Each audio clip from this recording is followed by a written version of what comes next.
Hey everybody, this is Hans, and here today we actually are going to be listening to the second collaboration with the Build a Mine podcast. Trevor and I got to sit down and kind of discuss more about Bitcoin, maybe some ways that you can educate people on it.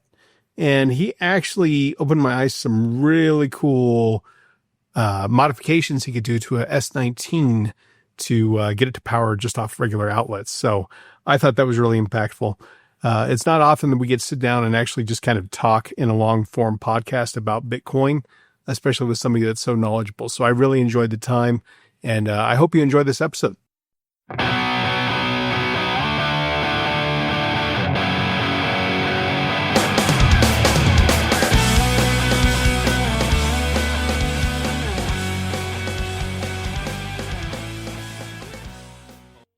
So how you been, brother? Dude, so it has been a roller coaster and a half since last time we talked. Although I think your travels have probably been a lot more interesting than what I've done lately. But man, it's just been hit after hit. I had my lawnmower stolen. I don't know, isn't that some crazy stuff? Like just straight out of the garage or whatever? Yeah, like I have a little shed off to the side, and it was sitting in there, and that got taken. So that was a little bit of a painful experience because it was a riding lawnmower. They're not. Oh man, it's not even like one of the push ones. Yeah, no, like $100. Yeah, no, it was a pretty expensive one. So that hurt. But man, I tell you what, I've just been pretty excited about. I mean, in one way, and I think we'll probably get into this a little bit more as we kind of go forward. But disappointed in kind of the spending that we've seen from the government. But at the same time, we know how that's going to benefit us in the long run. So, I mean, I was kind of up in the air about that and how I kind of feel about it. But at the same time, like it makes me feel like I just got to make sure and deliver that message even more about getting people involved and making sure people get some sort of a stake within Bitcoin. Yeah, absolutely. That's kind of what I wanted to talk about a little bit today is I wanted to kind of just like pick your brain on like strategies and ways that you've been able to get that message out without people being like super adverse to it. Yeah. On our last episode that we did, we, covered the whole gambit. We definitely talked about our intros into Bitcoin and then kind of like what we do right now, me for heating and you for just kind of like education. But one of those things that I was thinking about was just like how, like, as somebody, you have a non-Bitcoin job, you work with people on a day-to-day, but you educate in Bitcoin. So, when it comes to all of the macro that we're seeing right now in economics and global finance, everything that's going on, how do you try to get that message across to coworkers, to family, to friends, and to even people just like randomly on the street? How do you do that? And like, what is the reaction that you're getting? So, and it's trying to find, and I think the hardest thing, because I mean, anytime you're trying to educate anybody about Bitcoin, right, is trying to find something that they can relate it to. I think one that's been kind of interesting lately has been housing prices. I've got a niece that actually came into some money recently. And I'm trying to, like, her grandmother handles a lot of her funds for her. And so I'm trying to figure out a good, I guess, angle of attack to try and get them to understand why they need to purchase some Bitcoin. And I think the one that I found with them is real estate prices, because I think the general masses, people at large, I think understand real estate. You buy a property, you expect it to go up in price, right? What they don't realize is what's actually happening is that dollars goes up in price. Yeah, that dollar's devaluating. And so, your home price is appraising.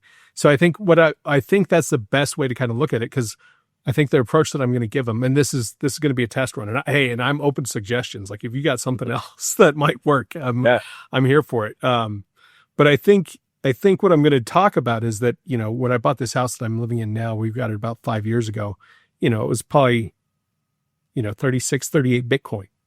And today, even with the appreciation in price, it's probably 5 Bitcoin.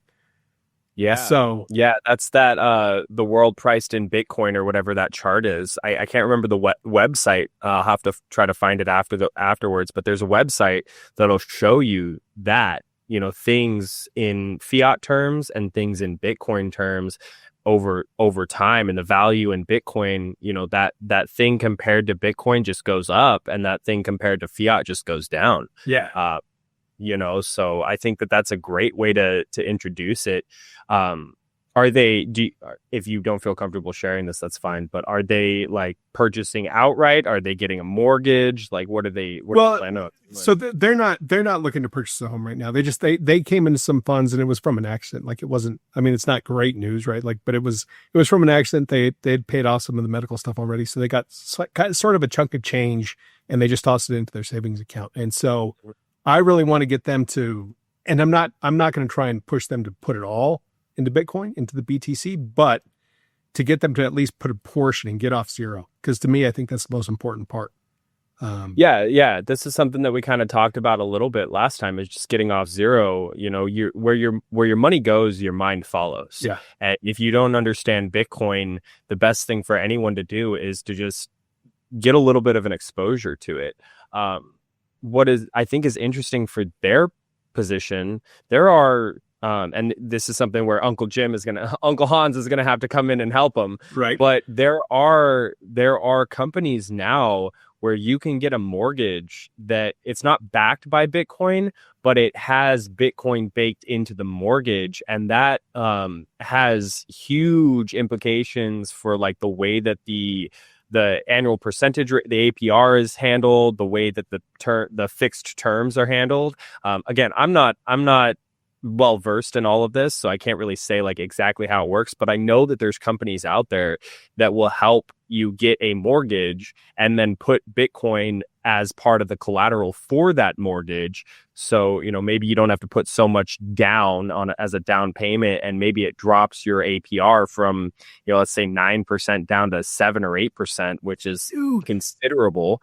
So maybe that could be like you're in, and you'd have to do a significant amount of research to be able to explain it to them, because I feel like that's the hardest part, is explaining it to people in a way that they can comprehend. But if you were able to do that and just say, hey guys, go buy your $500,000 house, put $30,000 down, and buy $15,000, $20,000 worth of Bitcoin. So you're $50,000 down, but that Bitcoin sits in an account, and it appreciates through time and allows you to reduce your APR over the course of 15 years. Yeah. And again, I'm not sure if that's exactly how it works, but I think that could be a really good in for you. Well, and I think one of the other cool things, and I think, online on X, like everybody's talking about now how, when I first bought a home, me personally, I couldn't account my Bitcoin as an asset that I had. Mm-hmm. But now those rules have all changed. Yep. People that have Bitcoin sitting in an account, maybe they have $1,000 sitting in their checking account, and that's it. But they have a stack of Bitcoin sitting off to the side. And now they can actually put that in and say, well, I have this as an asset. Whereas before, that wasn't recognized by Freddie Mae and all those folks that were backing the mortgage loans as an asset that you had to have. They wanted you to have cash or stocks, something along those lines. And now all of that has changed. Yeah, and I think that's really due to, I know that those rules changed last year before the inauguration of Trump, but we're seeing, and love him or hate him, I'm not a Trump fan, but we're seeing huge wins in the crypto community. And I hate to use that term because I'm a Bitcoin maxi, but the fact that we can do that we can now recognize this as an asset on our balance sheet and use it as collateral in things like mortgages and land purchases, that is a huge win. And to the point of trying to onboard people into Bitcoin, trying to help people understand like why Bitcoin is a better asset than the dollar. Like it's kind of null and void it's kind of a moot point, but like when you explain it to somebody that way, they kind of get their foot in the door and they start to understand, oh, there's this thing that I have that's causing the appreciation of my house to go up faster while I'm dropping the annual percentage rating. I think it's kind of a big win for us as U.S. citizens. Oh, absolutely. I mean, it's it's just like it's a double win, basically, in my opinion. I mean, because not only do you get to hold the Bitcoin, but then you also get to see this asset just kind of grow and grow and grow. And the one thing that I love about that is she's young. So I mean, if she can get in now, and I know she has no clue. Like I talked to her about it, and you can see the lights go off, and she's just off somewhere else. You're in the headlights. It's like I have no clue what you're talking about. You're just talking about crazy internet magic money, and I have no desire. And it's funny too because I think Bitcoin, like, it's really getting that moniker of being the boomer coin, right? Especially now with all the other stuff that's out there. But it's like that's really the only horse in the race that you need to have. I agree with you on the Bitcoin maxi part of it. I do have other altcoins that I've just had for a long time that I'm looking to get rid of, but I'm not going to get rid of them until the peak of this cycle. Like I'm not going to sell out at the bottom. But yeah, I need to get everything moved over to Bitcoin. Majority of my holdings is Bitcoin, and I really only express to people you should buy Bitcoin. But we discussed this a little bit last time too. It's just like our kind of different perspectives on it. Me personally, like I said last time, is like I've had such a condensed education into Bitcoin that I didn't get involved with anything else. Yeah. And so being all in on Bitcoin from basically like the very beginning, it has helped me in that way. But you have, I can't remember what the bias is, but it's like when you already hold something, you have this bias that like, well, I don't want to sell it at a loss. I want to sell it at a gain. So, I completely understand. And then, I tell people all the time, like I'll be honest, I'm tired of having this whole, well, what do you think about XRP conversation? I'm tired of having it. But every time that someone brings this up, when I'd start talking about Bitcoin, I tell them, look, I'm not here to tell you what to do with your money, with your value, with your time, your energy, your life force. It's not my prerogative. What I'm here to say is, or what I'm here to do is be an advocate for Bitcoin. I'm a Bitcoin advocate. I want everybody to hold Bitcoin. I want them to learn about it, educate themselves, and start to go down that rabbit hole for themselves. But if you want to get into XRP, if you want to hold Solana, if you want to hold Litecoin, like if you want to hold these, albeit it's all yours. Like you do what you want to do. Realize that at the end of the day, when you're holding these other things, like the best case scenario is it's a speculative gamble, and not a actual investment into your future and humanity as a whole. Oh, absolutely. Yeah. I mean, if you hold anything other than Bitcoin, and I would hate to say that you're holding anything else, because I think you're right on the head. It's a speculative asset at that point. You're making a speculative play. Your only play at that point should be how much of that can I sell and move back into Bitcoin? Yeah. It's not whether or not, oh, well, I'm gonna hodl XRP until it's $10,000. That's not how the market cap works, and that's not going to be what happens. Honestly, it's a fallacy. People never understand market capitalization at all. That's always such a huge thing. But kind of one thing that I say that's kind of interesting when I look at that is whenever Doge kind of was just coming onto the scene, and I saw how much they were actually creating of Doge, like every block as it was coming out, it was just getting printed. And I can't remember what the numbers are, but it was so ridiculous. I was like, that thing's never. Yeah, it's stupid. I was like, they're printing so much more Doge every single day. It's almost impossible that it would ever reach a quarter. And now I was wrong on that. But I mean, the people, you could never imagine how people will shill something like that. I never thought that Doge would do anything of the sort of what it has done. But you're absolutely right. I think if you're looking at anything other than Bitcoin for a long-term play, you're losing money and you're being stupid, realistically speaking. And I mean, it's no offense to them. If that's how they want to do it, if that's how they want to play it, like you said, that's completely up to them. Yeah, but it's not, but I'm not going to sit here and like tout, oh, Doge is the next thing or Litecoin's the next thing. One, because I haven't done enough research to know anything about it. And two, my only focus is Bitcoin. I don't focus on anything else. Not to say that there isn't a cryptocurrency or a crypto token that has some utility value in some part of the market. That's not to say that. But do I want to spend my time trying to decipher all of these different cryptos and figure out which one it is when I already know that Bitcoin has the best fundamentals, when I already know that Bitcoin has the largest market cap, the largest network effect, it's the largest computing network in the world? I already know all that. Yeah, Exactly. everything. It's there. The only thing it's lacking, and layer solutions are going to bring something to it at some point, is speed. But the speed isn't even horrible. Like, it handles the transactions it needs to. Mm-hmm. And honestly, will people buy coffee eventually one day with Bitcoin? I kind of doubt it, but actually, I disagree with that, because I've bought Bitcoin with Lightning, or I've bought coffee with Lightning. And that's the thing. Like, I think second layer could be the solution to that.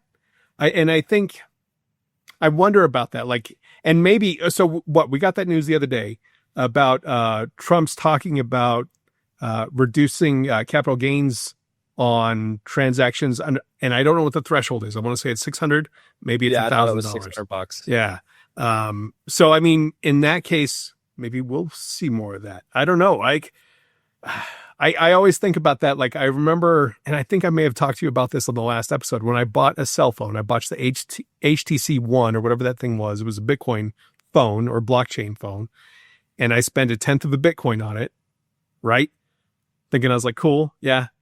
That's a $10,000 phone. That's a $10,000 phone now. Like, it's the pizza guy, right?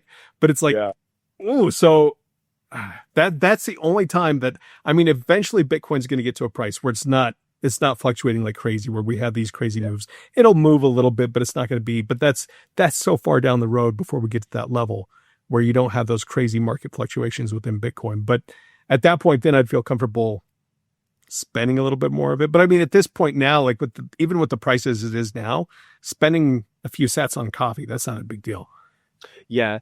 To me, the whole unit of account thing, we pretty much already have. We already know that it's a unit of account, but the medium of exchange portion of it's like, I look at it from an ideological perspective.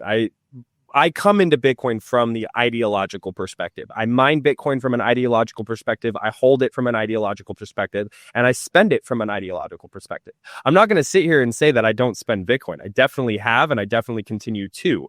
The difference is that when I spend my Bitcoin for something versus spending fiat for something, I am telling that market participant, whoever I'm buying a good from, I am telling them that their goods, their services are so valuable that I am willing to pay Bitcoin for it. I think Bitcoin is a superior asset, which means that if I am buying something from you, like in Bitcoin Alaska, I was just there. Every time I go to a conference, Bitcoin Panties is there. I buy my wife some panties because they're like the best underwear she's ever had. So I always buy some. And every time I buy them, I always buy them with Bitcoin.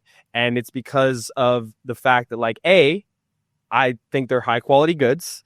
B, I can just use Lightning real fast and just send a payment over.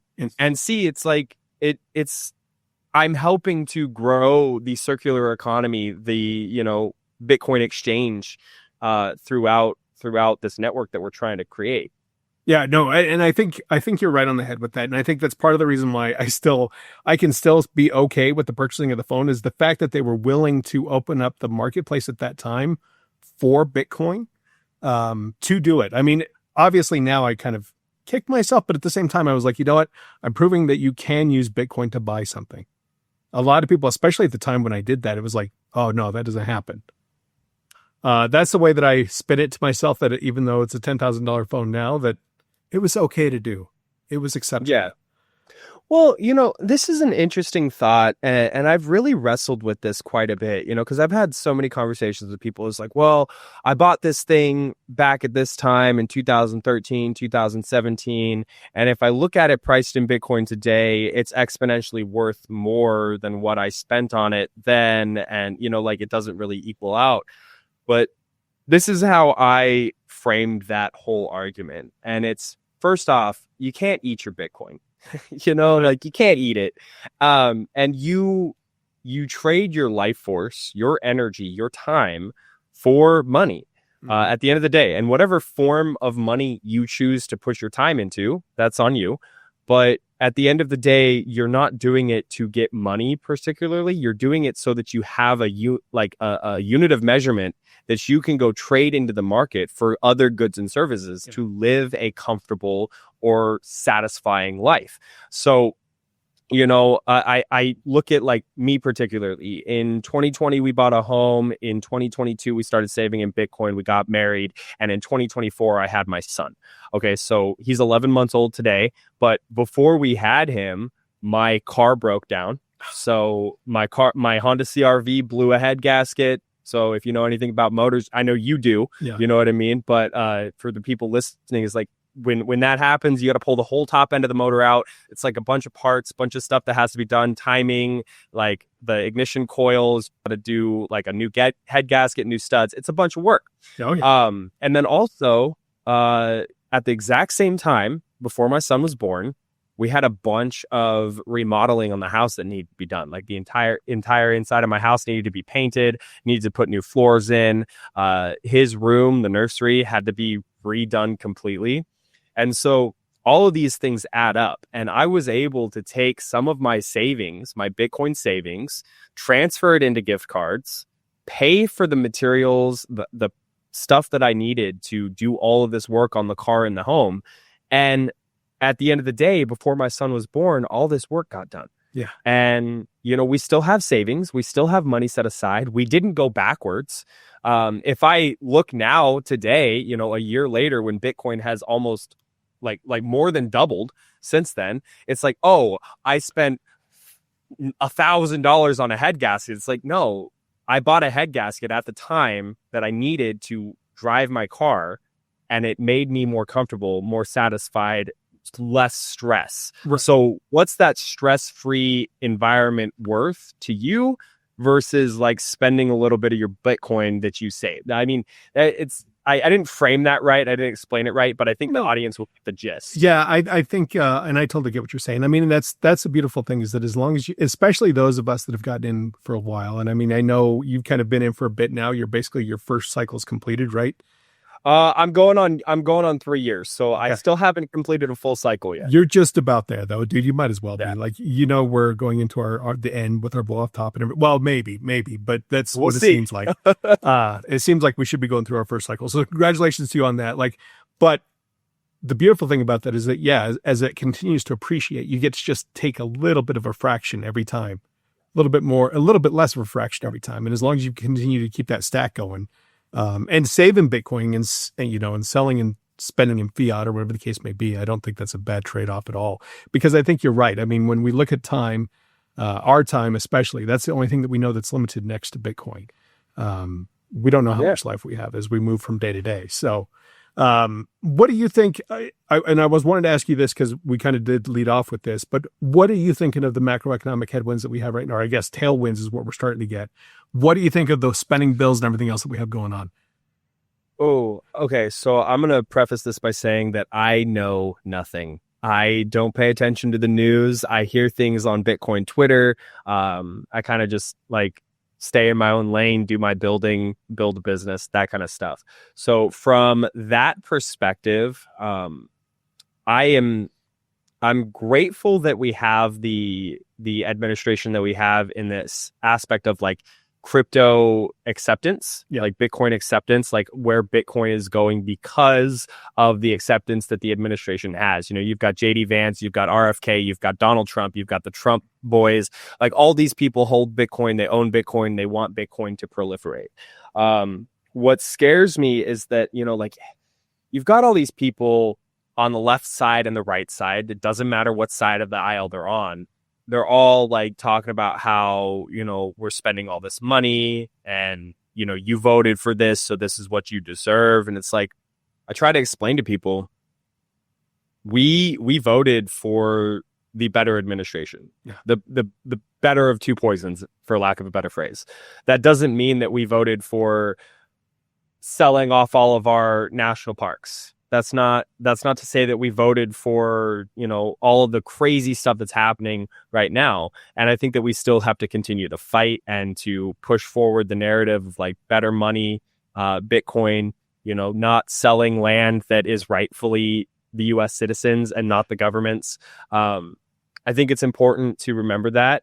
But then also, like, we just what did we raise the debt ceiling by? Like another $6 trillion or something like that? Yeah, I think it was another, $5 trillion that was added on to the spending bill on top of the $37 trillion that's already in existence. It's like, dude, like, Yeah, they're not going to stop. I mean, this goes back to what Lynn Alden's been saying. Like, nothing stops this train. It doesn't matter if it's Democrats, Republicans, Elon Musk's new cabinet that he's trying to create or whatever. Like, it doesn't matter. They're going to continue spending. That's because they are fully stuck in the fiat mindset. The fiat mind virus is so pervasive. And so, like, I think this is part of why I separate myself and I, kind of like sit in the background and I do my own stuff, knowing that I save in Bitcoin.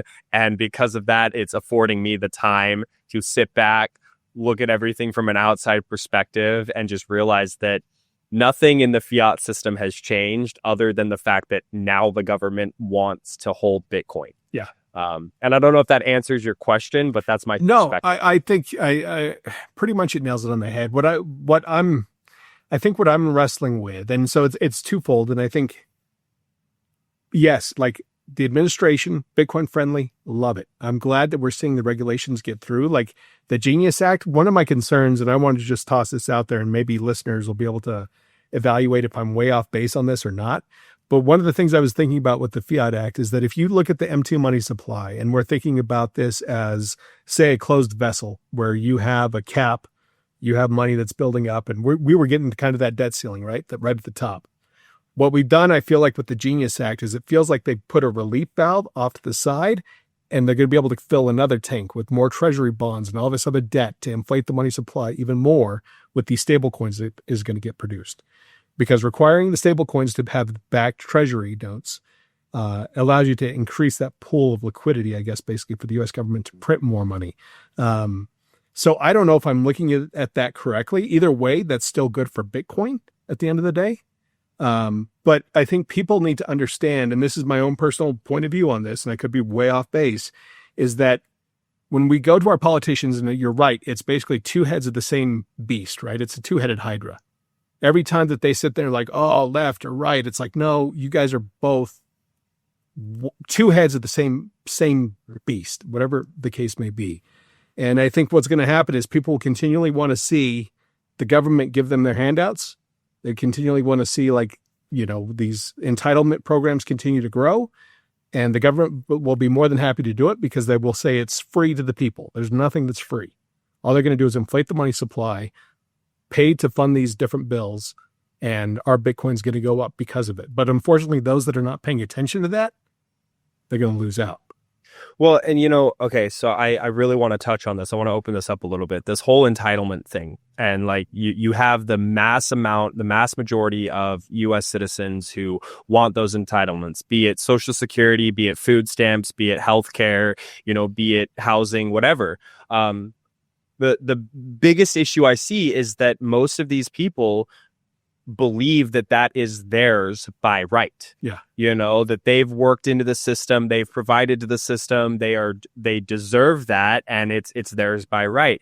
And the hardest thing is to have an argument with, a 65-year-old woman who's worked the last 40 years to, put into the system, and now she's on disabilities, now she's on fixed income, and you're going to tell her, hey, that's what's destroying the money supply. That's the biggest problem. So like there's this huge dichotomy or difference between like what that person sees because they're getting that healthcare, they're getting that disability, and it's actually going down over time because the disability doesn't increase. And then somebody like myself, who it's like, I refuse to pay into that system. I know that I'm not going to get it. And I know that if we just cut, entitlements in half, we would save, what was it, like $15 trillion or something like that over the course of, I think it was like 5 years. I'm completely off base on those numbers. But either way, the gist of it is that by cutting or reducing those entitlements, we're able to reduce spending significantly. But you have 95% of the population in the US who not only depend on those entitlements, but want the entitlements to continue. Mm-hmm. And because of that, you have a government that they're kind of forced to inflate and print money in order to continue paying for the entitlements because they spent all the money that the people paid into, so it becomes this huge, like, terrible revolving cycle. It's nonstop. And it doesn't, and the thing, and I think the thing that kills me is that people will look at that and then they get mad at people like Elon Musk, Jeff Bezos, anybody that has any type of assets, people that are going to hold Bitcoin. Eventually, we're getting there, but eventually people that hold Bitcoin, we're going to get lumped in with all those other folks. And the reason is because as they increase those entitlements, as they continue to print more money, the assets, the money flows directly into those hard assets first. Those are the first things that go up in value, right? Yep. So what happens is these people that are right there siphoning off that spigot. Poor people. Yeah. Well, and the poor people, they don't understand to buy hard assets. They troll. That's exactly. They still try and save them fiat, right? Yep.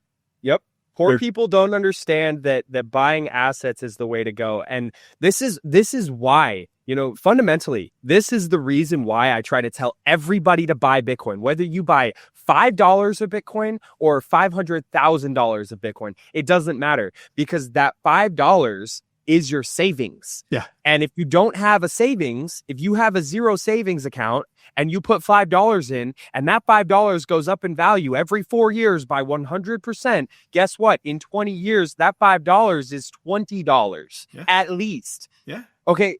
Exponentially grow that. And then all of a sudden you become someone who has the money to live the life that you want to live.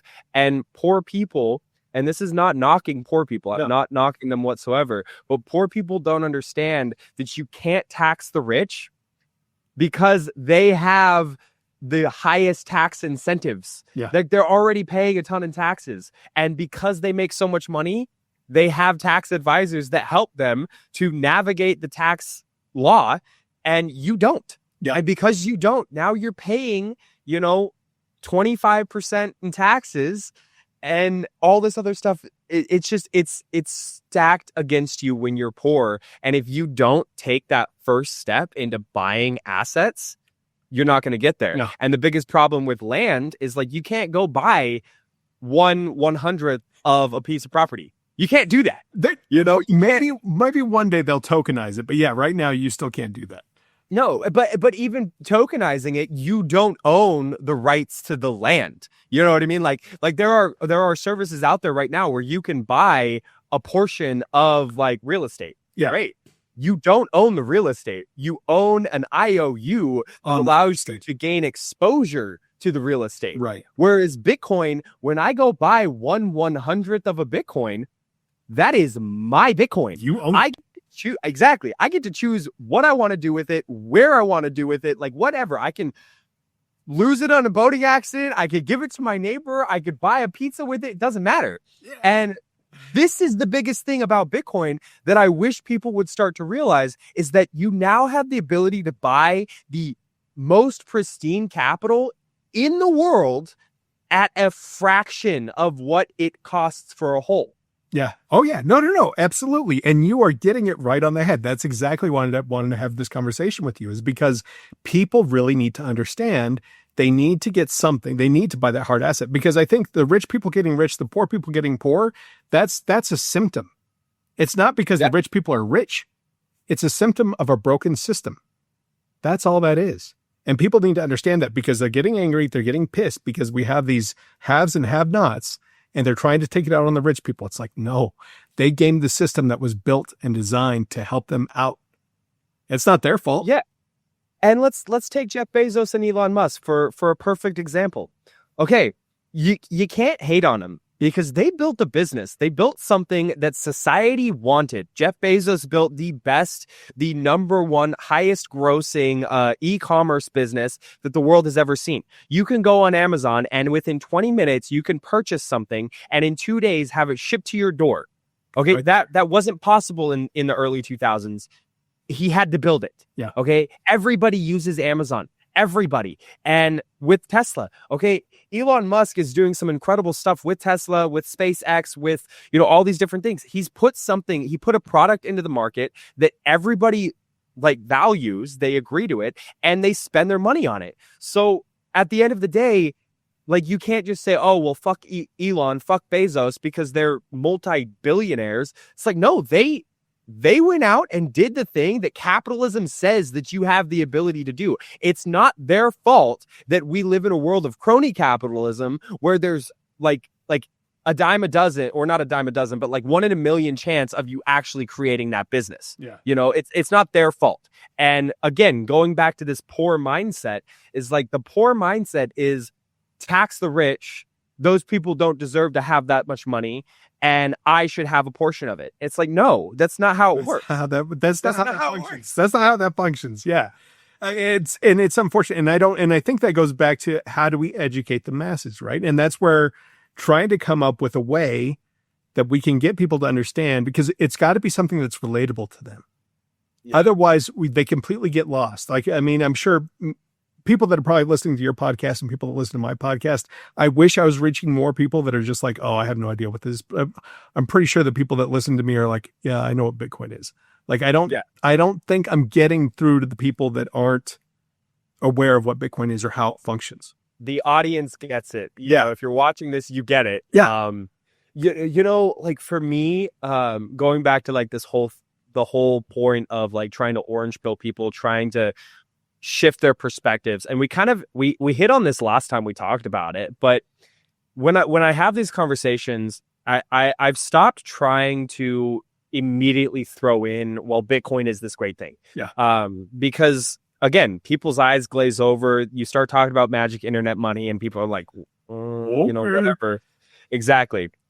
So what I've started to do is, you know, I inject it into the conversation in a very subtle way. It's like, people ask me what I do. I say, oh, I have a podcast. They're like, well, what's the podcast about? I said, well, I'm really into hard assets. I really like the idea of being able to trade your time for something that can't be inflated away or debased. And so therefore I educate about Bitcoin, and I also invest in gold. And when I say that, I do invest in gold a tiny bit, not nearly as much as my Bitcoin stack. But the reason I say that is because people fundamentally, like, they get gold. Yeah. Gold makes sense to them. So they're like, okay, well, like, how does Bitcoin relate to gold? You know, what should I do? And I tell people, you know, if you want to start to understand why Bitcoin is a better form of gold, buy some. Yeah. Just buy a little bit. And I tell everyone, here's my number. You can call me anytime. Give me a shout. I will help you find out how to get some exposure to Bitcoin. And that just kind of gets them thinking. I think that the first thing is getting someone off zero. And the second thing is giving them good resources to start to go down the rabbit hole themselves. Whether they go at a snail's pace or they go Usain Bolt down the rabbit hole, that's up to them. Yeah. But if they don't have questions, we can't have a conversation that's constructive. If you're just sitting here mansplaining, throwing things out at them, oh, 21 million, Satoshi Nakamoto, you know, all these things, like, they're like, I don't know what the hell you're talking about, dude. I don't know what that is. Versus when somebody comes up to you, it's like, okay, well, you know, what's this whole supply cap thing? Well, what do you think about Satoshi Nakamoto? What is Lightning versus Bitcoin?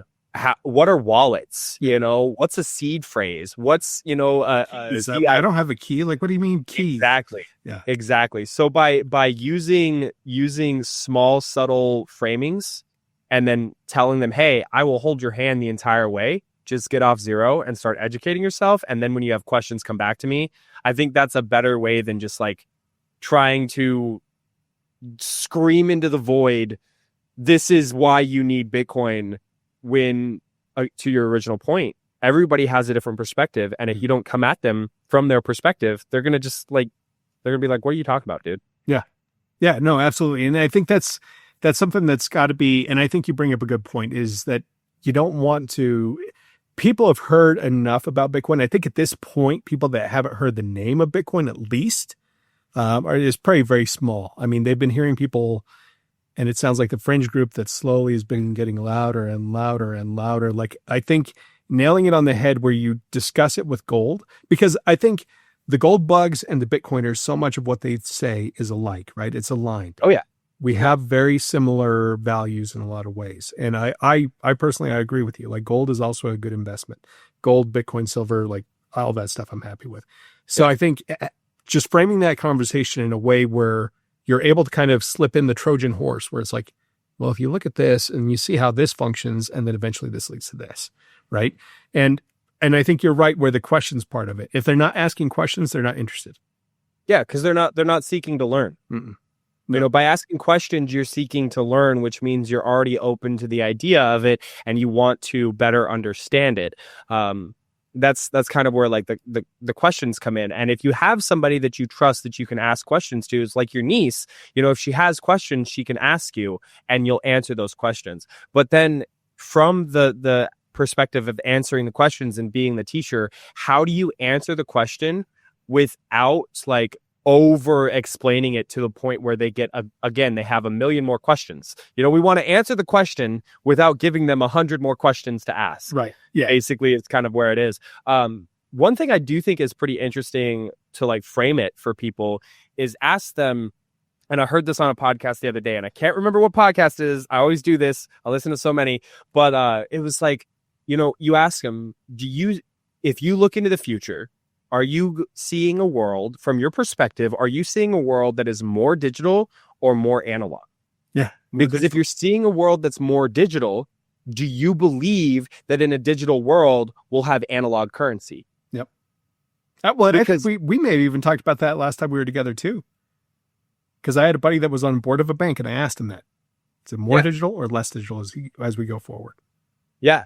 Yeah, absolutely. That's kind of, if that might help people frame it a little bit differently and look at the problem from a different perspective that helps them see into why Bitcoin, being digital money that can't be corrupted as easily. I mean, it can still probably be corrupted in some way, but that kind of helps people understand it. I think that's a super interesting way to frame it. So let's shift gears a little bit. Hans, what else have you been doing? Have you kind of increased your Bitcoin mining stack a little bit? Like, what have you been doing? So I haven't gotten to add anything new. I got my Avalon Nano S Plus here, right? I've got that, got that running. I've got my BitX going. After talking to you, I think I need to switch over to Knots with my node. I still haven't made the changeover yet. I need to get that switched over. But I haven't added anything new to that. I was looking at trying to get some solar cell set up just because I was like, man, you know what? After talking to you, I was kind of inspired to be like, all right, let's see if we can get some mining at no cost to me. I mean, other than paying for the solar panel and just run a BitX off it. I haven't done that yet. But that's something I want to kind of mess around with and see about really kind of flexing that on there. But yeah, we definitely discussed heat reuse and home mining. But I never asked you what part of the world are you in? Do you need heat at all? So I do during the winter. And I think where I'm at right now, like we get really hot summers because I'm in New Mexico, right? So I'm in the high desert. I'm up in the Four Corners area. So we get really hot summers and we get mild winters, I would say. We don't get super cold. We'll get down to, maybe -10 for a week, maybe in the winter. But after that, like we start to kind of warm back up, but usually we're in the, low 30s. Maybe 20s. Yeah. So, I mean, you're kind of like me. We get a little bit colder than you do, but being on, the Central Coast, on the West Coast, I mean, we get mild winters. And the summers are not like always hot, but we do get up to the 90s in the summertime. But my point is that like if you're going to get solar, that's awesome. Get some solar, mine at zero cost for the energy side of it. But it would be really cool to start playing around with some heat reuse stuff and see what you could heat up, what you could accomplish from a heat reuse perspective.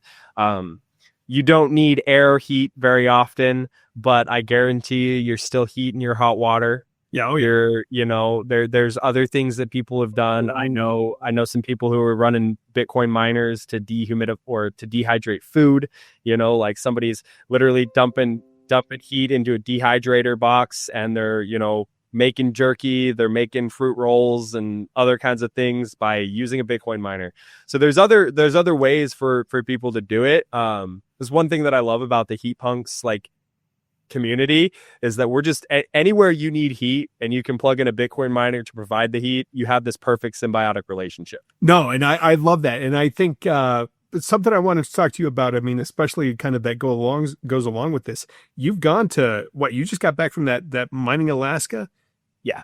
So Bitcoin Alaska. Okay, what all was there? Was that basically for the heat punks? Was that for No, so Bitcoin Alaska, this was the first time that they did it. And the whole idea is that, you know, we want to introduce the idea of Bitcoin to Alaskans and by proxy Bitcoin mining. Okay. Because a lot of people don't realize, you know, everybody thinks about Texas and oil, but Alaska has more oil than the entire United States combined. Yeah. Alaska has more oil. I think Senator or Congressman Begich was saying, I think there's 500 billion cubic yards of natural gas just sitting in the ground. Yeah. And all of that can be utilized as an energy source. So, you know, up on the north slope in Alaska, that's the top of Alaska, a huge mountain range. They're pulling oil out of the ground and they're setting it through pipeline. But anytime you pull oil out of the ground, you have a natural gas byproduct. Yeah, exactly. And if you can burn that natural gas on site, run it through a generator, turn it into Bitcoin, that's a great opportunity for a lot of people. So there's that. But there's not just oil in Alaska. Okay. Alaska has the most oil, but they also have some of the best hydropower. They have some of the largest rivers and the largest dams that we see in North America. Okay. And they have the ability to just generate an absolute boatload of power. So it's a perfect relationship between Bitcoin mining and the energy production in Alaska. So the whole conference was just us trying to onboard the residents of Alaska in Juneau. Congressman Begich was there. Commissioner Adam Crum was there. They're both on board, and they're just trying to get information so that we can help educate the masses and teach them why Bitcoin is a superior store of value, and also how Bitcoin mining is a better way to, capture some of that energy waste and also bolster their energy grids. Yeah, that stranded energy up there, that's got to be crazy. And I didn't realize the hydro production, like when you were talking about the hydro plants up there. Like, I didn't think that was a thing in Alaska. I didn't realize that there was that much. There's tons. Yeah, I knew about the gas and the oil. I wasn't aware of the other. So that's awesome to me. How big was the conference? Like, did you guys get a lot of people that went? It was really small. I wish it was bigger. It was really, really small. There was probably 150 people or so there throughout the whole conference, but it's the first conference. It's the first time that they've done it. So I'd like to see more people next year. If we can get, more word out there, shared with a lot more people, get people up there. So it was very small. It wasn't as big as I would have liked to have had it been. So, and Alaska gets cold. Could they do, Bitcoin heat reusing mining up there? Yeah. Oh, yeah. So most of the heating infrastructure comes from wood burning stoves or oil burning stoves. Okay. So that's basically, in Juneau, in most of the southeast and even in the northern parts of Alaska, like there is no electrical infrastructure for heating in houses. They don't do AC units. They don't do HVAC units. They literally put a wood stove in there. They burn it, or they burn oil. And that's because you can cut down a tree and you can truck in oil. Yeah. The biggest problem with that is that oil, heat oil, is expensive, ungodly expensive. I think it's like something like $7 or $8 a gallon. Wow. And then, it's expensive. And then burning trees, like burning wood, like that's super carcinogenic. Like you create a lot of smoke, a lot of CO2 in the atmosphere. So what's interesting is that all these houses have electricity. So if you could find a way to install a Bitcoin miner, all of a sudden you're creating this heat that's got no CO2 emissions. You have this heat that's safe, and it's also producing a ton of Bitcoin in relation to the amount of energy that you're putting into it. Yeah. So it's paying for itself. At the very minimum, it's paying for itself. And I think it's a huge opportunity for a lot of residents in Alaska The biggest issue right now that Alaskan residents are seeing is like whether or not they have the electrical infrastructure to set it up. So it's very possible, it's very doable, but it's not at the stage right now where just the average normie is going to be able to buy something, plug it in, and run it. Yeah. No, and man, because you think of anybody in the United States, I mean, and I'm just talking about the United States population and the mindset, anybody that would understand and embrace Bitcoin, I would feel like Alaskans would be the ones that would be able to grasp that, just because they have that frontier mind state and they're just like, hey, leave me alone. Let me do my thing. You know, like that's kind of what we thought as well, but we saw a lot of pushback. Really? We saw a ton of pushback from the citizens, and most of it was basically from the perspective of who are you, 49er, lower 49er, who are you coming in and telling me that I should buy this thing and use it for this? Who the hell are you? You know what I mean? What do you know? Yeah. And so it was very like resistive. I think it just takes time, and it takes proof of work, showing people.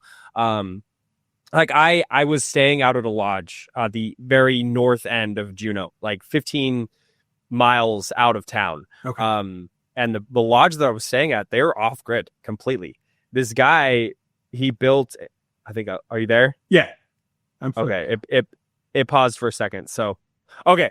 So this guy built a hydro operation. So the hydro, the water is dammed up, and then it comes down the river, and it sends power through his pump house and like all this stuff, and it powers the lodge. And he was very curious as to like whether or not he could install a Bitcoin miner to kind of consume some of that excess power that he has. Because right now what he's doing is he generates about 10 kilowatts, and he only uses like 5-6 kilowatts. So he's got 4 to 5 kilowatts that he's got to dump somewhere, because at times of peak, he's just like producing too much power and he doesn't want to overload his system. So what he's been doing is he has these electric mats glued to his foundation, and he just sends the power to those mats, because the concrete in the ground, like, it's cold, so it sucks in that heat, and the mats are constantly just dumping that electricity in the form of heat. Well, when we told him that we could use Bitcoin miners to do the exact same thing that he's doing right now, produce that heat the same exact way, but get paid on the back end, he was like, how do I do this? Yeah. And he's not the only one in Alaska that has this same type of situation going on. So again, the use case is extraordinary, but educating the people about it is another thing completely. So what we're hoping is that this guy, we can get him a Bitcoin miner, get him started, get him set up to where he can run it. He can see the unit economics play out, and then he can go back to his community. He's lived there for, his entire life, but then he can go back to his community and he can say, guys, look at what this has done for me. Look at what it can do for you. Yeah, dude, that's a big win. Like, if you can, and that's, going back to that, it's the independent streak that I was talking about with the Alaskans, right? Like, them telling you, who are you to come in here and tell me what this is? But if you get one of them converted and he becomes a mouthpiece in that little community, yeah, not that Juneau's small, Juneau's pretty big, but it's like, dude, that is your in right there. That would be awesome. Yeah. So we're currently right now, me and a guy that I met up there, we're trying to get him onboarded because he's super curious. He's super interested. He just he has a very analytical mind, a very engineering type mind. I mean, he built this entire hydro setup and the battery banks and like the sub power systems. Like, he built all this. Yeah. So he knows what he's doing. He's smart. So like, we just kind of have to show him the new technology and show him how, like, the parts that he needs and how to install it, and he'll hit the ground running. So that would do big win. Yeah. That's awesome. Yeah. I think we're probably a couple weeks out getting him an S19K. So he'll have 120 terahash just plugged in and just see where it goes. God, that's so cool. Have you changed any of your setup at home? I actually did. So I wanted to talk about this. So I released a video the other day on an APW12 modification. So I've been running a Loki rig in the studio here for a little bit, but the biggest issue is that like I'm trying to get as much terahash output as possible off of 120 volts. Okay. So with the APW3, which is the power supply that comes with your S9 miner, Okay. so you're familiar with these, you could just plug it straight into the wall. The problem is that the S19s, which have better efficiency, have more terahash, they don't work on 120 volts. Yeah. So you have to figure out a way to modify the machine to run off that. So the first modification that I did was just a simple Loki board you get off of Pivotal Pleb. You plug it into the control board and you wire up a APW3 to the hash boards on your S19. Okay. The problem with this is that you can only run one hash board. Okay. Because the hash boards take so much juice. The APW3 only puts out like 12 or 13 amp or volts. Yeah, 12 or 13 amps. So it's like a small amount. So what I ended up doing was I did this APW12 modification. Okay. So this power supply, I'll grab it real quick. This is your APW12. Okay. This comes stock with the S19s. Right. This works off 220. But what you can do is you can solder a 1 ohm resistor onto the 2 brownout detectors in this power supply. What that does is when the computer, the control board connects to this, it allows you to drop the voltage lower. So I can go down to 14 volts instead of being at the higher voltage. I can go down to 14 volts on this power supply. So I can connect this to 120 volts. So you can standard outlet. You don't have to get the 210. Yes. Okay. Yes. But the problem with this, okay, going back to like the hash boards, is like this only runs 2 hash boards. So I got an extra hash board with this, and that's great. But trying to run all 3 hash boards, you overload the circuit. Okay. So what I did, and I literally just did this today, I was tinkering in my shed. I combined the 2. So this is what's known as a Urlatcher. The Urlatcher Loki rig is using 2 power supplies. So you're using an APW12 and the APW3 in conjunction, like in parallel. So not parallel like wiring, but right. like you're using them together. So I literally have the APW12 connected to 2 hash boards, and I have the APW3 connected to the other hash board. They're both plugged in. I'm getting 84 terahash at 30 joules per terahash off of my 1 Loki rig. Are you serious? Yes. Dude. Yes, off of 120 volts. Dude, that's a win. So oh my God. So the efficiency is that's so much better efficiency than what you got with the classic S9 just by itself, right? Yes. So running that 19 board, so you're running, are all 3 19 boards, the S19 boards that you're running? Okay. Yes. Yeah. With 2 different power supplies. I'm using 2 different power supplies so that I can utilize 120 volts on all 3 hash boards. This is awesome because now I can plug this thing in anywhere. And so I have a heater, my S19. I call it my Loki rig because a Loki rig is just a euphemism for a modified Bitcoin miner that allows you to go from 220 to 110. So I'm using my Loki rig as a heater in my shed. And the next big project is going to be creating a baffle kit that allows me to dump heat outside or inside, depending on the temperature in the room.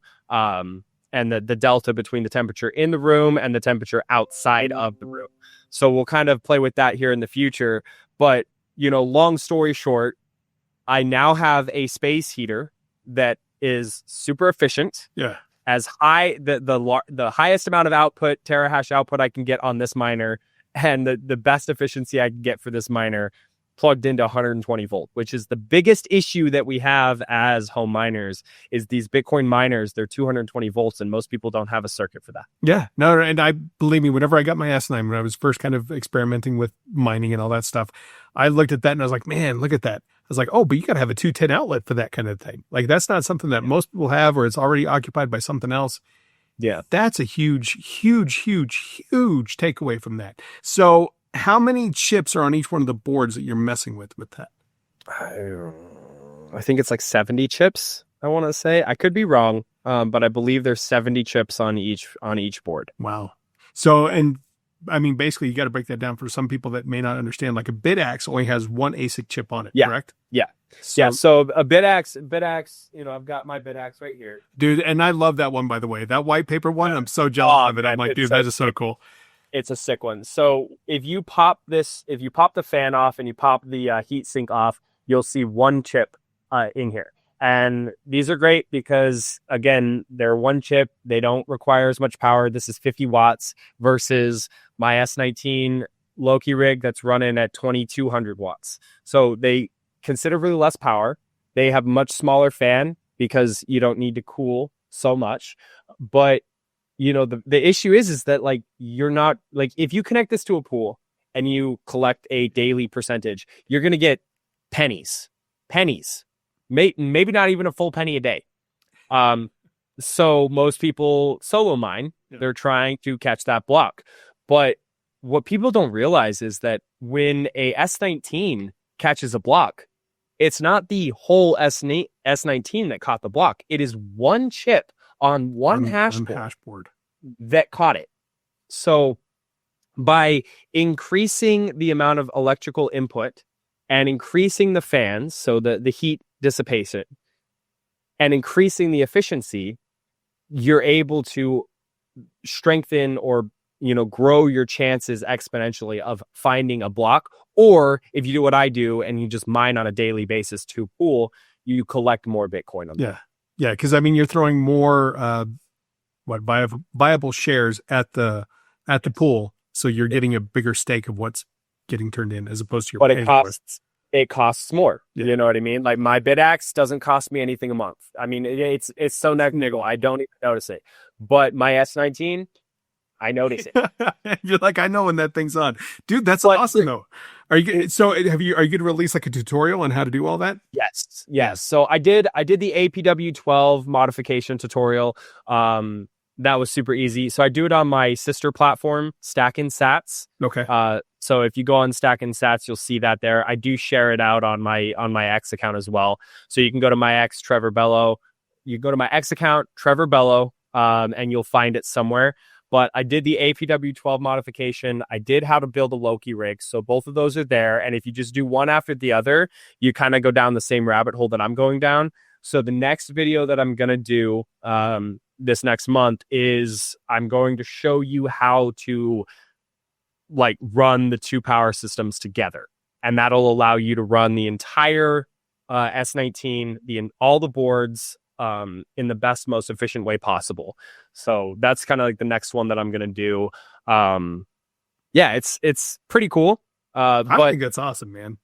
I just tell everybody, realize that I don't think I'm making, like, if I look at the electricity that I'm using to mine Bitcoin with my S19, I'm not making anything. But this is going back to like my earlier point at the very beginning of this episode. I mine from an ideological perspective. Right. I don't mine Bitcoin because I'm trying to get rich. That's not my prerogative. My point is that there's only one way to secure Bitcoin's network, and that is to mine Bitcoin. Yeah. So my S19 is a greater participant than my BitAxe in protecting and securing Bitcoin's network.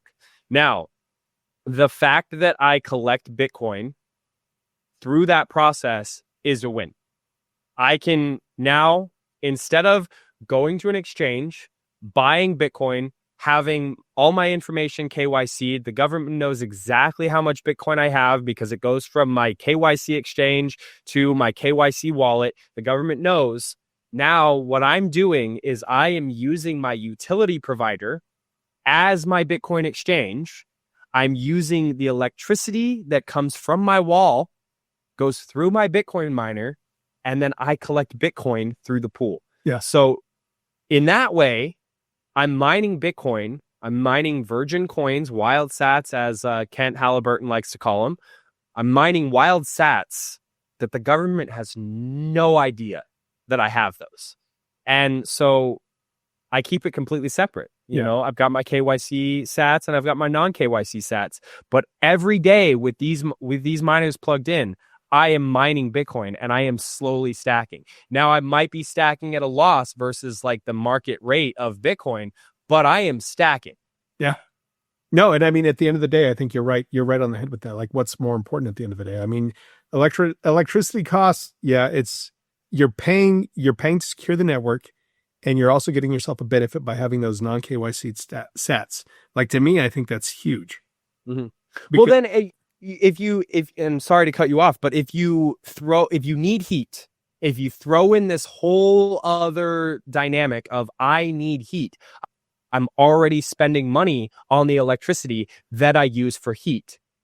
If you do that, the numbers change. It skews completely different. And I'm not very good. Like, I'm not a numbers guy. I don't look at charts. I don't look at the graphs. I don't look at anything. I'm a fuck around and find out kind of guy. I'm like, well, it makes sense. This guy explained it to me. It makes sense. Let me plug it in and see. So basically, with my heater at home, my other setup that I have, it only runs in the wintertime. It doesn't run in the summertime because I don't have that baffle kit set up.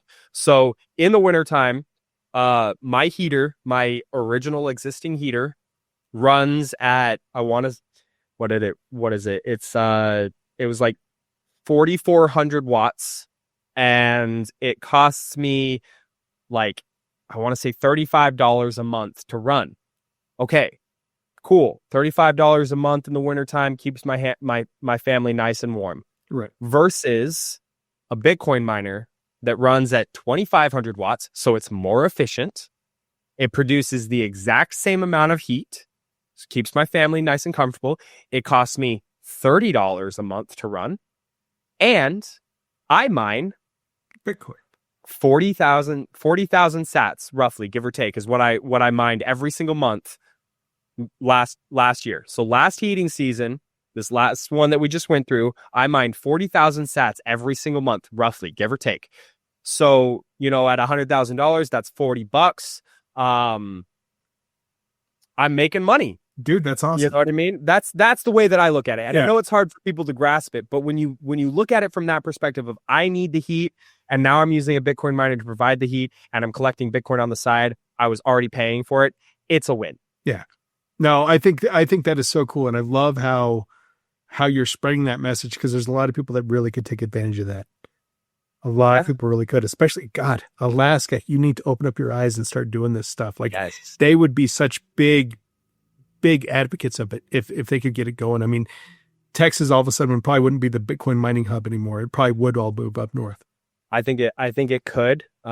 This is a really cool stat that Tyler Stevens shares all the time, and I'm gonna get this a little bit wrong, the numbers wise. But if you look at all of the electricity consumed in North America, so you got to circle half of that electrical infrastructure is heating infrastructure, so industrial and comfort heating.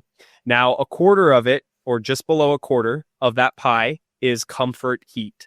Okay, I can't remember the total electricity usage, but if you take that 1/4 and you convert 1% of it, just 1%, to hash rate heating infrastructure, it would triple the Bitcoin hash rate.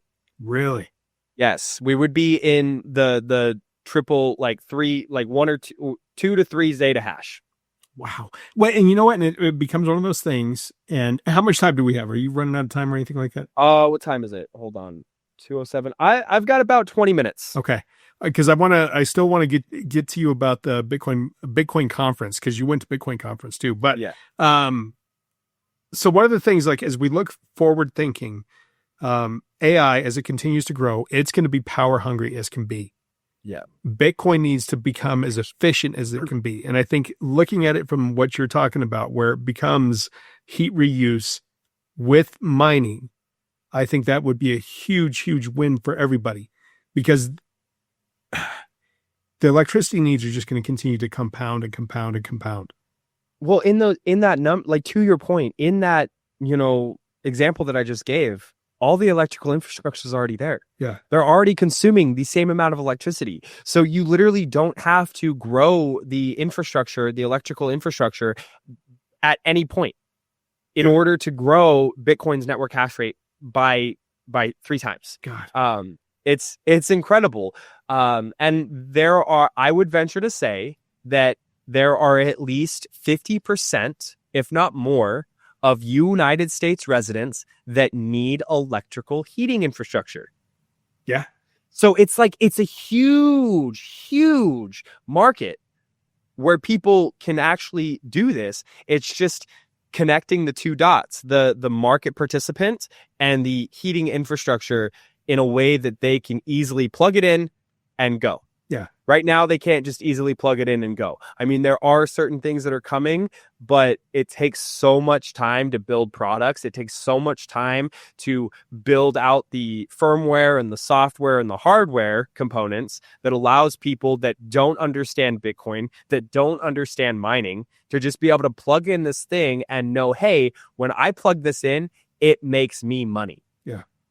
So that's the biggest problem that we're having. Dude, and it blows my mind because I think about the early days when I came into Bitcoin and all the crazy, horrible ways that they were like, oh, this is going to consume much electricity and it's going to melt all the polar ice caps, and the Bitcoin energy usage is so inefficient, and all we're doing is making up this digital internet money. It's magical. It doesn't mean anything.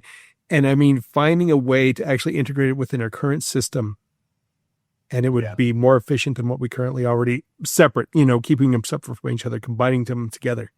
Mm-hmm. And we still haven't seen that electric collapse that they kept on predicting would happen with Bitcoin from those early days. Well, yeah, because Bitcoin miners bolster energy grids. They don't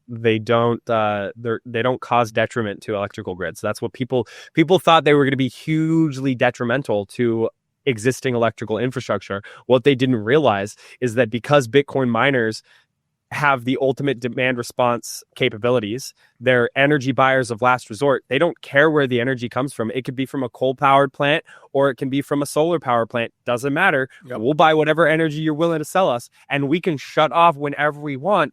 They didn't realize that all of a sudden this allows grid operators. Most people don't know where their electricity comes from. Most people don't know that when you plug in a hairdryer, where that electricity actually comes from. Yeah.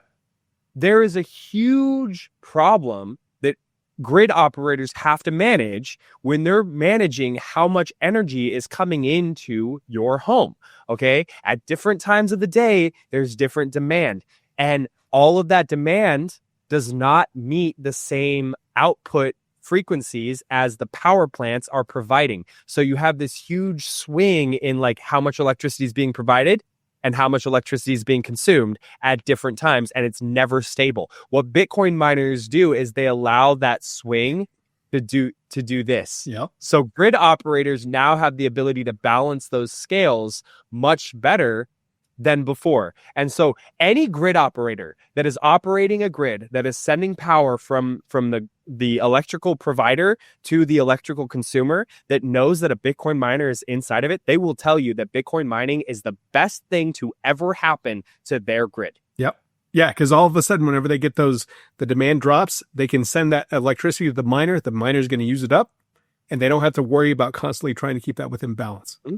Mm-hmm. It's just beautiful. To my original, I was telling you about that guy in Juneau, who he produces 10 kilowatts. He only consumes 6 kilowatts. He has to do something with that other 4 kilowatts, or he loads his system and everything shuts down and breaks.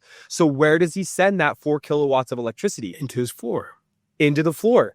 Bitcoin miners are that for the grid. Yeah. And so we're gonna see shifts. I don't think this is something that happens in a year. This is obviously it's taken 16 years to build out the electrical infrastructure that we have when it comes to Bitcoin mining, the network effect, the hash rate. It takes time. I think this is a 20-year play. I really do. It's going to take 20 years for politicians, for residents, for representatives to start to realize the effects that Bitcoin is having, because for the last 20 years, project ourselves in the future, 20 years has gone by. We've seen the net benefit that Bitcoin has played on our society, on our grids, on our money. It has huge, huge implications, but we're just not there yet. Yeah. Well, and I think currently the current administration, going back to politics for a moment, I think we're seeing the first steps that we need to see take place with this, because people need to see the benefit as a whole. They need to understand that. And I think having the Genius Act, Clarity Act, anti-CBDC, all that stuff, it's first steps. And we need to see that continue to grow and get that in the people's, the zeitgeist, really. They need to really understand how all that's going to play out and be a benefit for them in the future. And really, I know we're kind of running short, but I do want to ask you about Bitcoin conference. I was so tempted to go. And maybe next year, my travel schedule this year was filled up with other things that I have commitments to, but next year I've got some vacation time, and I'm like, okay, I really want to go to a Bitcoin conference.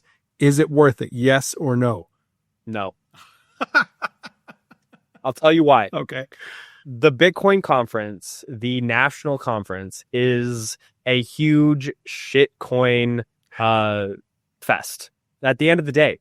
Again, I'm a Bitcoin maxi. I believe Bitcoin is the way to go. Everything else is it's kind of a distraction. Yeah. And the problem with these giant conferences is that they need sponsors to pay for the conference. Otherwise, they're losing money. Right. So what do? They allow the shitcoins to come in and pay $150,000 for a booth. They sponsor the food, the catering, the parties, the events. And now that sponsor has the ability to shift the narrative at the conference. Yeah. So it's a great opportunity to meet people, network, if you stay in your lane and, don't go outside of it. But is it worth spending the money on a ticket and then flying to Vegas, which is, in my opinion, a shithole of a city anyways? Yeah. There's nothing out there. You're in the middle of the desert. It fucking sucks. Nashville was better. Nashville was a better location, but they're going to be in Vegas next year. So in my opinion, no, it's not worth it. If you're going to go to a conference, if you're like, I really need to get to a conference, go to a smaller conference. Yeah. There are so many good conferences in really great locations. Like I just went to Bitcoin Alaska. This was an incredible conference. There was satellite events going on like the week before the actual conference. So everybody's hanging out. We're all talking about Bitcoin. We're all growing, sharing information. And then the conference happens, and now we all know each other. We've all had like the last 5 days to get to know one another, get to have these great conversations. And now we're like showing people, So in my opinion, the Bitcoin conference, it's not worth going to unless you're getting paid to be there like me. Like I get paid to be there, so I'm going to go. But if you have to pay for your ticket, if you have to go because, like you're like, oh, I need to go to an event, don't go. Just find a different one. There's BTC++, there's BitBlock Boom, there's so many other conferences that you could spend your money on that would give you more value than you could get at a national conference. And I hope David Bailey is watching this. I know he's not, but clip this, share it with David Bailey, because honestly, dude, you've grown so much. You've grown the capacity of the Bitcoin conference. It's just turned into a shitcoin fest, and us maxis, we don't care. Well, and I think that's two things. Number one, they probably need to change the name if it's not a Bitcoin conference really anymore. The second thing is, when I saw that Peter Schiff was going to be speaking there, I was like, what the fuck? Yeah. He has sat there and just talked shit about Bitcoin for so fucking shit fucking long. It's been 16 years. He is the broken clock. Right. But even the broken clock's right twice a day. Right. Not him. He's still wrong. And it's just like, I can't believe they had him at the conference. And I'm like, what, for satire? Like, why would you have him speak there? Yeah, it was for satire. I mean, at the end of the day, like, and I'm not a fan of Michael Saylor. I know that he's well-spoken. He's helped a lot of people understand Bitcoin, but I don't think he's a net benefit for Bitcoin. Not anymore. Honestly, like I have some weird conspiracy theories about Michael Saylor, but I'm not going to get into that because we don't have the time. Nonetheless, save that. We're going to have to go over that because I'm curious. I'm curious to see what you have to say about that. I 100% have some conspiracy theories about Michael Saylor, but that is for another time. Really, like, it's not worth it, man. Like you spend so much money to get out there. You spend so much money on the tickets. You got to buy food. You got to buy, like, oh my God. Vegas is expensive. Vegas The is super. The casinos, staying at the casinos. Literally, I had a buddy who was paying $400 a night, and then he gets there to pay for it, and they're like, "Oh yeah, by the way, you've got this fee, that fee, and this fee, and it's going to cost you an extra $150 a night." Resort fee on top of it every time. Yep. Exactly, dude. He had no idea. I was like, you're literally spending to be there for a week. You're literally spending $1,700. You haven't even gone to the conference yet. Mm-mm. No, and I mean, paid for food. I spend quite a bit of time in Vegas, not by choice. Well, sometimes by choice, but Vegas is an expensive place, and I can only handle Vegas for about 3 days, and then I'm done. I'm like, I'm out. I was so done. I mean, you're from the desert. You know what desert feels like. I'm from the coast. Okay, I got trees around me. There's water. This is godforsaken country, man. What are you guys doing here? You want to meet the asshole that got there one day and was like, I'm going to set up a town here. No. Why? Oh man. Well, Hans, this has been fun. I'm really enjoying doing these. We should definitely do this again. You know what? And sometime I want to join you on Spaces. I see every once in a while that you're hopping on. I just want to jump on and just shoot the shit with you. Get in there and just talk some trash. Do it. Let's bring you on as a guest, man. We'll be the featured guest. You can tell us about your experience as home miner, and we'll go from there. Yeah, no, that'd be cool, man. Cool. Oh yeah, Trevor, awesome. I appreciate it, man. I love doing these.